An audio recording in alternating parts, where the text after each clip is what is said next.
మంచిగా చేశాను. సేవే కాదు, చర్చిలో కూడా మరి నేను వాడబడ్డాను.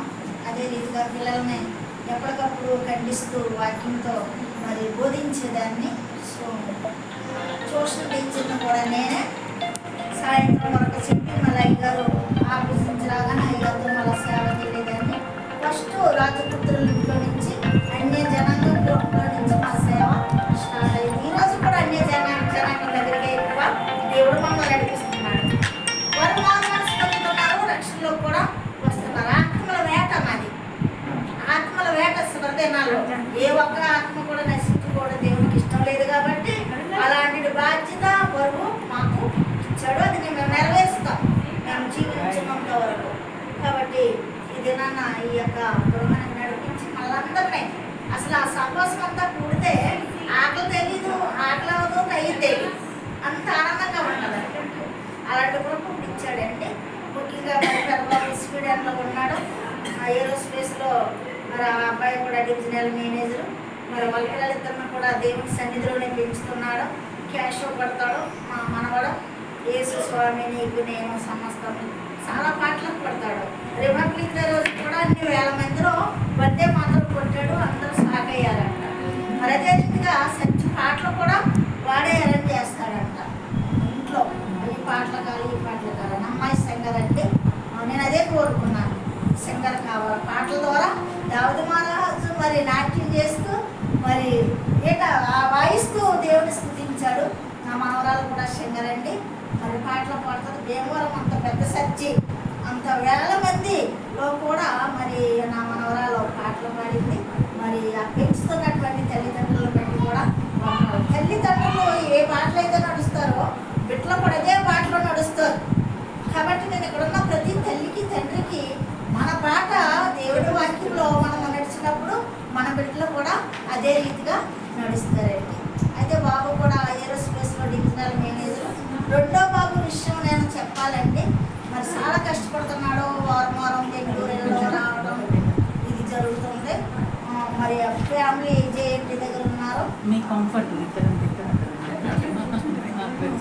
భార్య కూడా ఇన్ఫోసిస్లో చేస్తుంది. మరి తనకు కూడా ప్రమోషన్ ఇచ్చి దేవుడు దీవించాడు. ఇద్దరు బిడ్డలను కూడా దీవించాడు. మొన్న యూట్యూబ్లో పెట్టాడు. జ్యోతి అయితే తెగ ముచ్చట ఇద్దరు ట్విన్స్ లాగా ఉన్నారని. అంటే ఏవో ఇచ్చిన గర్భఫలాలు ప్రార్థన ద్వారా పుట్టిన బిడ్డలు. అయితే బాబు మరి బిజినెస్ డౌన్ అయిందంట. రోజుపేట ఆఫీస్లో డౌన్ అయినప్పటికీ డివిజనల్ మేనేజర్ కదా, బరువులు 3 ఆఫీసులు బరువు బాబు మీదే ఉంటాయి. బిజినెస్ డౌన్ అయితే జీఎమ్మకి సమాధానం చెప్పాలా. అయితే జనవరిలో మేము ఒక బైబిల్ కొని గిఫ్ట్ ఇచ్చాము. ఎందుకంటే ప్రయాణం చేసినప్పుడు వాళ్ళు డాడీ అడిగాడు మార్నింగ్ ప్రార్థనలో, బైబిల్ ఎదురా నువ్వు సెలలో చూస్తున్నావు, సెలలో అమ్మంటారు, సెల తీసే కొడుకునే కాదు అందరినీ ఖండిస్తాడు ఆయన. చల్లగా బైబిల్ తీయన్నాడు. అప్పుడు అన్నాడు, డాడీ పెద్ద బైబిల్ మొయిలాగా నేను తేలేదు, బ్యాగ్లో లేదు, ఇంట్లో ఉంది అన్నాడు. లేదు నీకు కూడా బైబిల్ ఉండాలా అన్నాడు. బైబిల్ ఉండాలా అన్నటప్పుడు మరి బైబిల్ కావాలి కదా, వాక్యం అందుకే అవుతుంది. మరి బైబిల్ కావాలన్నప్పుడు బైబిల్ ఉండాలి కదా. రా అక్కడ కూర్చో, రా ఇక్కడ కూర్చో,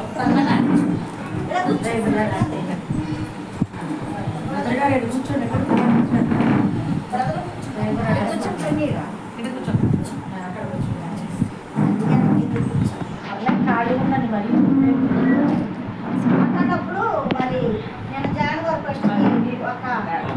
1 నేను బైబిల్ ఒక చిన్న బైబిల్ 1100 ఇసుకొని ఇచ్చాను. బాబుని కొనిచ్చి ఒకటే ప్రార్థన చేశాను, బాబు ఈ బైబిల్ నువ్వు మోస్తే నీ దేవుడు మోస్తాడు. మనం ఎప్పుడు కూడా దేవుడిని మొయ్యాలి. మోసినప్పుడు మన బారుడు బాధ్యతలన్నీ కూడా ఆయన మోస్తాడని ప్రార్థన చేసి బైబిల్ ఇచ్చాడండి. ఇచ్చినప్పుడు వెళ్ళి సీట్లో కూర్చున్నాడంట. ప్రార్థన చేసి నా డాడీ ప్రార్థన చేసి పడుకోను. కూర్చున్నప్పుడు బిజినెస్ గురించి ఆలోచిస్తున్నాడంట. పెద్ద లారీలకి ఎలా ఇవ్వలేరు, వీళ్ళ బిజినెస్ కదా. చిన్న లారీకి ఎలా ఇచ్చారు, చిన్న లారీ కొట్టే అమౌంట్ వస్తుంది, జిఎం ఒప్పుకోవట్లేదు. మరి ఏంటి ప్రభు నా పరిస్థితి ఏంటి, నేను కోట్లు నేను చూపించాలని ప్రార్థన చేస్తూ ఉన్నప్పుడు మరి ఆ లారీ వాళ్ళే కస్టమర్లే వీడి దగ్గరకు వచ్చారు. వీడు వెళ్ళాల కస్టమర్ కేర్కి, వాళ్ళే వీడి దగ్గరకు వచ్చి మరి మేము ఇస్తున్నాము, మా ప్రాజెక్ట్ నీకు ఇస్తున్నాము సారు అంటే జిఎంతో మాట్లాడాను. సరే తీసుకోండి అని చెప్పినప్పుడు ఆ ప్రాజెక్ట్ తీసుకున్నప్పుడు జనవరి నుంచి మొన్న మార్చి ఏప్రిల్ వరకు 9 కోట్లు బిజినెస్ చేశాడండి. హల్లెలూయా. 9 కోట్లు ఇప్పుడే ఏంటి 3 ఆఫీసులు అన్నమాట.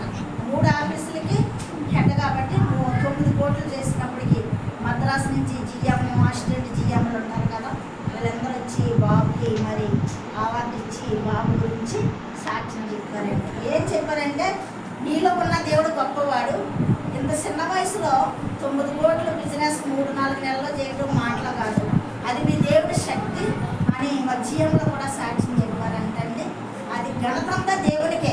తల్లిదండ్రులుగా మన బిడ్డలను వాక్యం అనే ఉగ్గుపాలతో పెంచినప్పుడు దేవుడు అనుకోని కార్యాలు కూడా దేవుడు చేస్తాడండి. మరి ఆ డాడీ ఆ ఫోటో పంపినప్పుడు ఆనంద భాస్వాలు ఇచ్చేసాయి. నేను చాలా ఉల్లాసించి సందేశించాను.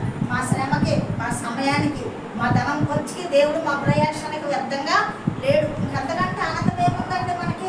వాళ్ళు మనం చూడకపోయినా పర్లేదు, వాళ్ళు దేవుని ఎందుకు భయభక్తులు ముందు వాళ్ళు ఉన్న స్థలంలో సాక్షులుగా ఉంటే చాలు. కాబట్టి ఇక్కడ ఉన్న ప్రతి తల్లి కూడా బిడ్డలని వాక్యమైన ఉద్యోగాలతో పెంచినప్పుడు వారు నడవవలసిన త్రావాళ్ళు నడుస్తారు, రొట్టెలరు కడిపోరు, మరి లోకానికి లోపడు. ఆ రీతిగా మనము గర్భఫలాలు ఇచ్చాడు అంటే మనం దేవుని వాక్యంలో పెంచాలి. హన్న ఆ రీతిగానే పెంచింది, ఆ రీతిగానే దేవునికి సమర్పించింది. మొదటి సమయాలు 1 అది కట్ చేసి